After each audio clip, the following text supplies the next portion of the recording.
आपकी लाइफ की कुछ आशीषें ऐसी हैं, अगर आप पाप छोड़ दें, सर्टन टाइप की आशीष आपकी लाइफ में बिना प्रेयर के आ जाएगी जब आप अपने शरीर पर फतह पालेंगे। परमेश्वर ने कहा, जब चेलों ने पूछा हम ये दुष्ट आत्मा क्यों नहीं निकाल सके, हम ये हीलिंग क्यों नहीं कर सके, उसने कहा ये हीलिंग वही कर सकते हैं जो प्रार्थना और उपवास में रहते हैं। क्योंकि जब आप प्रेयर में और उपवास में रहेंगे, आप अपने शरीर पर काबू कर लेंगे। मैंने लोगों को देखा जो वो नहीं करना चाहते वो करते हैं, जो वो करना चाहते वो कर नहीं पाते। दिल करता है सेवा करने का, कर नहीं पाते, क्योंकि उनके ऊपर सिन की पावर है, पाप की पावर ने उन पे कब्जा की है। और पाप की पावर को तोड़ने के लिए आपको फास्टिंग करनी पड़ती है, आपको प्रेयर करनी पड़ती है, आपको और फास्टिंग और प्रेयर और फास्टिंग और प्रेयर, जब तक आप उस पाप पर कब्जा नहीं कर लेते और उसे हरा नहीं देते, और उसके बाद जीत श्योर है जो परमेश्वर ने आपके लिए रखी हुई है। अगर आमीन ऊंचा, ये आशीष आपकी। हालेलुया, जोर से बोलो हालेलुया, जोर से ऊंची आवाज बोलो हालेलुया। आज सिन पावर आपकी लाइफ से टूटने वाली है और यीशु मसीह के नाम में आप रिलीज होने वाले हो, और यीशु मसीह के नाम में प्रार्थना में आप रिलीज होने वाले हो, फास्टिंग में आप रिलीज होने वाले हो। आमीन ऊंचा, आशीष ऊंची। मैंने कहा आमीन ऊंचा, आशीष ऊंची। हालेलुया, जोर से बोलो हालेलुया। आपको ध्यान से आज का वचन समझना है। अगर आप लड़ेंगे नहीं, आप जीतेंगे नहीं। और अगर आप लड़ना चाहते हो, आपको आपके पाप से और शरीर के कामों से आजाद होना पड़ेगा। आमीन।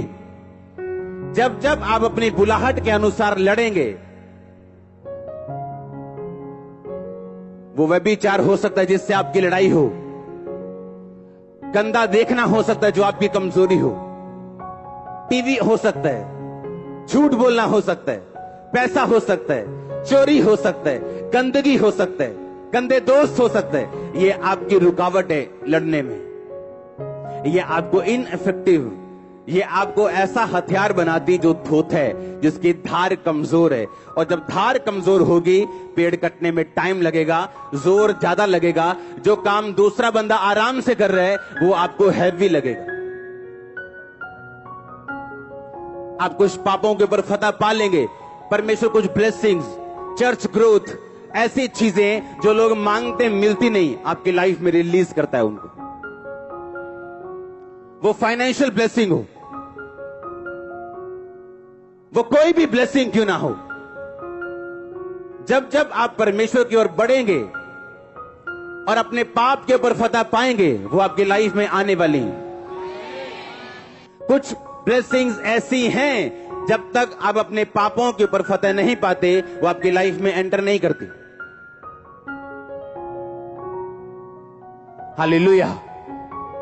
जो सिन पावर है वो आपको एक्चुअल में रोकती है अगले लेवल पे जाने से। वो फाइनेंस का हो, लाइफ का हो, शांति का हो। आपके परिवार में कुछ कलेश ऐसे हैं, जब तक आप नहीं सुधरेंगे वो कभी नहीं जाएंगे। आपके फैमिली के कुछ ट्रबल ऐसे हैं, जब तक आप नहीं सुधरेंगे, आप लाख समझा के देख लो, बूढ़े बुजुर्ग समझा के देख लो, वो नहीं जाएंगे। क्योंकि ये साबित करती हैं चीजें कि हम एक लड़ाई में हैं, और ये लड़ाई आत्मिक है। हालेलुया।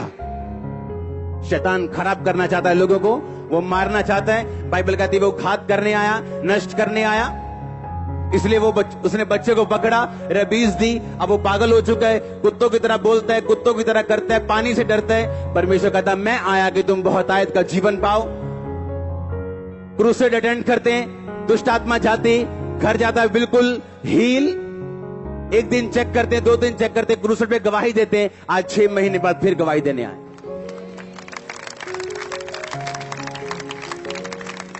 तुम आत्माओं पे जिस दिन कब्जा कर लोगे, तुम अपनी लाइफ पे कब्जा कर लोगे। जिस दिन व्यभिचार की आत्मा पे कब्जा कर लोगे, उस दिन किसी आशीष पे भी कब्जा कर लोगे। जिस दिन चोरी की आत्मा पे कब्जा कर लोगे, उस दिन आशीष के ऊपर भी कब्जा कर लोगे। इसीलिए शैतान भरमाता है इन लल्लू लोगों को। हाँ, जब मुझे मालूम पड़ता है ये फलाना व्यभिचार में, ये वाला वर्कर व्यभिचार में, मुझे हंसी आती। मैंने कहा क्या कर रहे हो तुम अपना नुकसान कर रहे हो। तुम्हें मालूम नहीं अभी, तुम्हें बाद में मालूम होगा। बाइबल कहती है ऐसा नहीं हो सकता कि तुम अपने छाती पे अंगारे रख लो और तुम जलो ना।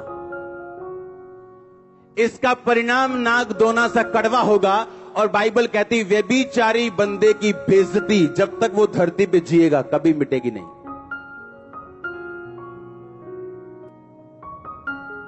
कभी, नेवर।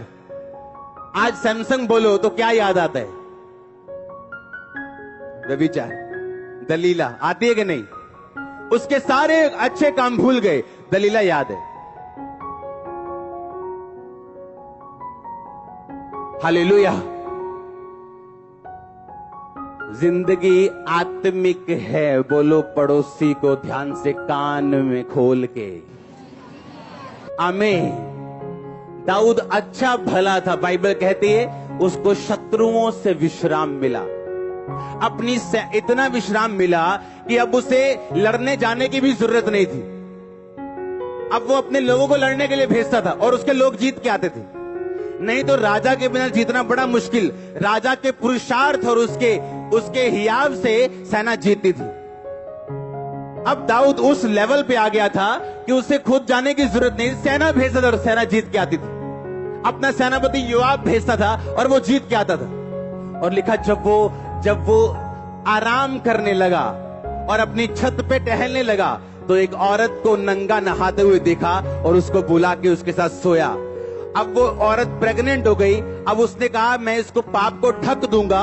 अब उसने उसके पति को बुलाया जो सेना में था। कहता जा अपनी औरत के साथ जा, सो जाके जा, 10 दिन इसके साथ बिता, ताकि जब वो उसके साथ सोए तो उसका नाम ना लगे कि वो प्रेग्नेंट कहां से हो गई अगर वो सोया नहीं। पर वो सोया नहीं तो उसको मरवाना पड़ा उसको।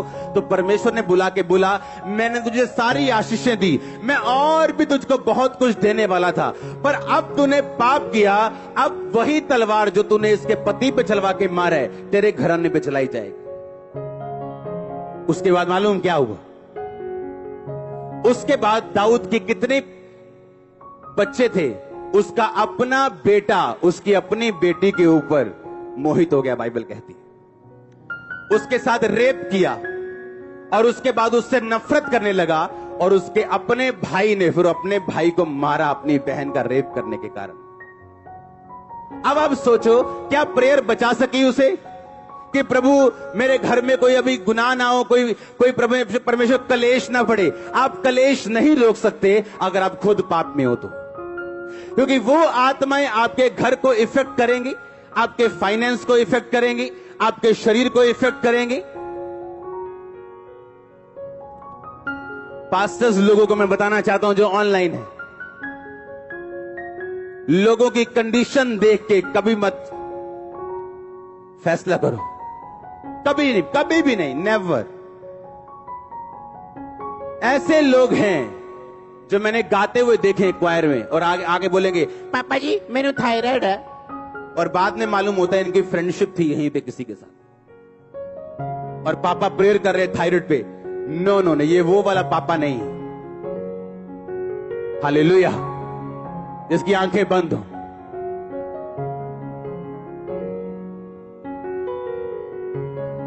लोगों को लगता है ए बाबा को गुस्सा क्यों होता है इन लोगों के ऊपर? उनकी प्रॉब्लम कैरेक्टर है जो मेरे साथ क्लैश होता है। आमीन। प्रॉब्लम काम नहीं है, कैरेक्टर है। जब एक बुरे कैरेक्टर वाला बंदा आपके आसपास काम करेगा आपकी स्पिरिट बेचैन होगी। आपको मालूम है कुछ रॉन्ग हो रहा है, जो मैं चाहता हूं वो हो नहीं रहा। क्योंकि कमिटेड लोग चाहिए मिनिस्ट्री में, सेवा में, प्रभु के कामों के लिए, निर्दोषता में जिन्होंने हाथ धोए हों, जिनके काम निर्दोष और हृदय शुद्ध हो, लेकिन वही परमेश्वर को देख पाएगा। आमीन। और अब बाइबल कहती है जिस भाई ने अपने भाई को मारा, फिर वो अपने बाप के खिलाफ खड़ा हो गया। ओ उधर चर्च के गेट साइड पे खड़ा हो गया कहीं, और सबको बोलने लगा, यार पापा तो मिलते ही नहीं किसी नू, मैं तो केस करूंगा सॉल्व। और लिखा अबशालोम ने ऐसा बोल बोल के सबको अपनी ओर कर लिया। दाऊद को वहां से भागना पड़ा। कारण विरोध नहीं था, कारण यह था दाऊद ये बात जानता था, इसलिए उसने परमेश्वर के सामने कंप्लेंट भी नहीं की मेरे साथ ऐसा क्यों हो रहा है, क्योंकि उसको पहले से बताया गया था तेरे इस पाप के कारण तुझे ये भोगना पड़ेगा।